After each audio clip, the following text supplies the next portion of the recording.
Hello guys, good morning. So ngayon, meron tayong ride papunta sa Kabyang. Pero bago tayo pumunta doon, i-meet muna natin yung mga kasama nating kakasyo. Actually, dito lang yung meet up namin, no? Sa labas ng condo namin. Dito, sobrang lapit lang.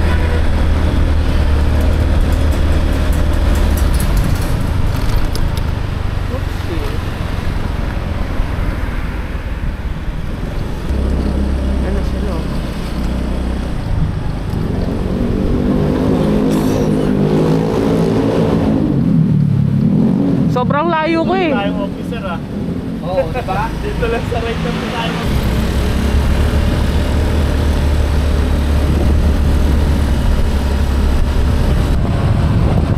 Sobrang lamig.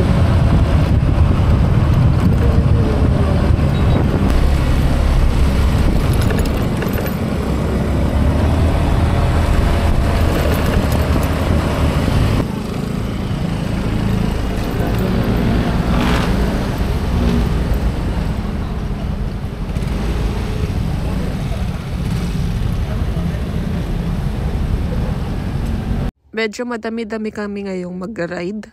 Tapos nagbigay lang dito yung TL namin ng konting briefing kung paano yung mga gagawin sa mga group ride. Mga 6:30 na rin kami nakaalis dito sa McDo Anabu. Nakakatuwa nga kasi hindi maiwasan ng mga tao na hindi tumingin sa grupo namin kasi nga sobrang haba ng linya. Yung iba binibidyohan pa minsan.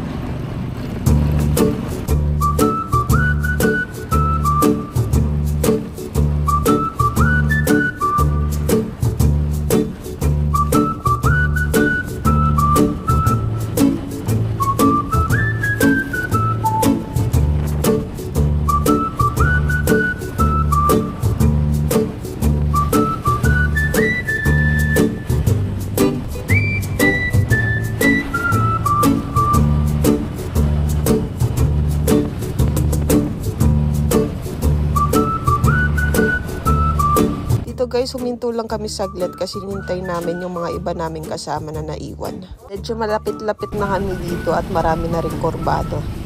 Sign na malapit ka na sa Kabyang.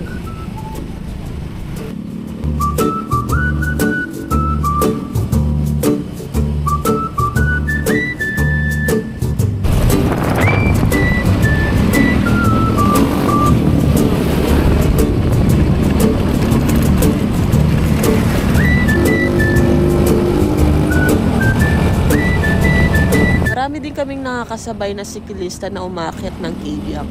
Pagdating namin dito sa viewpoint is nag-stop muna kami para kumain ng breakfast. Nandito na kami sa kainan namin. Wala pang signal. Bali dito na pala kami nag-meet up ng mga East Riders kaya ganito kadami yung mga motor.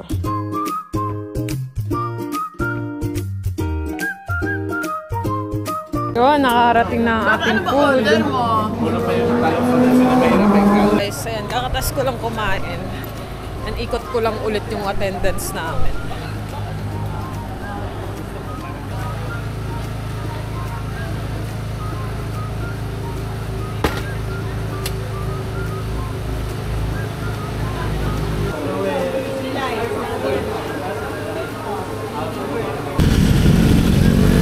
Guys, take off na kami.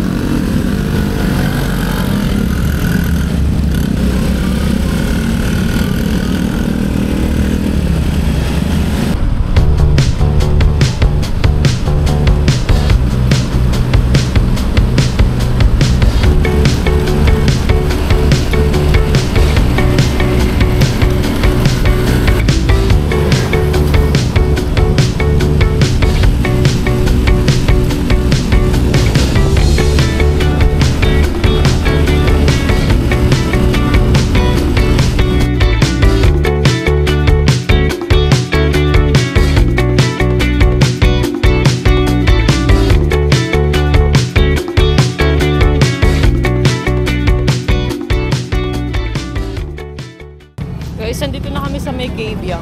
Kaso sa dami namin, hindi kaya na dun mag-parking mismo sa tunnel. Guys, nakita nyo naman hanggang dun. Sobrang ano.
Bali, nag-decide na kaming umuwi dito kasi yung mga ibang riders is pupunta pa sa Laguna kasi na-invite sila ng Bike World. Hindi ko rin alam na itong route na to is Panasugbu na to, tapos labas niya is sa Tagaytay. Medyo mahaba-haba siya and marami siyang kurbada. Grabehan din pala ng mga kurbada dito sa Kabyang, no? Mapapalabad ka talaga.